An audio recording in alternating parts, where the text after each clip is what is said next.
கண் பார்வை இருக்கிற எல்லாருமே நிறைய பேர் பண்ணிட்டு இருக்க ஒரு பெரிய தப்பான விஷயத்தை பத்தி இந்த வீடியோல பேச போறோம். அஸ்ஸலாமு அலைக்கும், நான் அப்துல்லா பேசுறேன். இப்படி நல்லா இருக்கிறீங்களா? இந்த டாபிக் பேசுங்க அப்படின்னு நிறைய கமெண்ட்ஸ் வந்துச்சு, அதனால தான் பேசுறேன். என்ன விஷயம்னா, கண் பார்வை இருக்கிற எல்லாருமே நிறைய பேர் பண்ற ஒரு பெரிய தப்பு, லைஃப்ல ஒரு ரிலேஷன்ஷிப்புக்குள்ள போகும்போது, நம்ம இருக்கிற இடத்துல இருந்து இன்னொரு நெக்ஸ்ட் ஸ்டெப் போய் ஒரு ரிலேஷன்ஷிப்புக்குள்ள போகும்போது பார்க்கக்கூடிய ஒரு விஷயம் அழகு.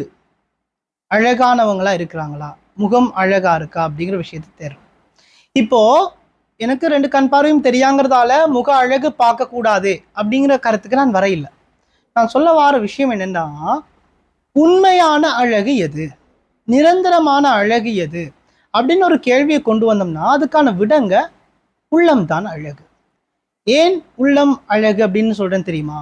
இப்போ உதாரணமா நான் சொல்றேன், நீங்க ரோட்ல போயிட்டு இருக்கிறீங்க, உங்க அழகானவங்க கூட போயிட்டு இருக்கும்போது திடீர்னு ஏதோ ஒரு விபத்து நடக்குது. இல்ல அதை விடுங்களேன், அப்படியே இருக்கும்போதே ஒரு 10 வருஷத்துக்கு பிறகு முகம் அதே அழகோடு இருந்துருமா என்ன? இல்ல. அதனால இந்த முக அழகுங்கிறது அது குறைஞ்சி போகக்கூடியது. உண்மையான அழகு மனசு.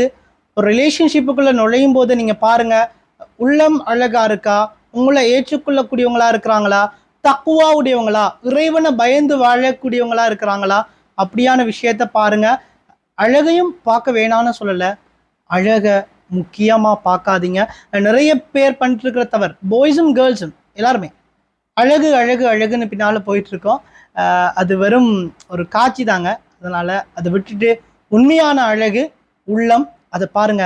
உங்க லைஃப் இன்னும் அழகா இருக்கும். இன்னொரு வீடியோல சந்திக்கலாம்.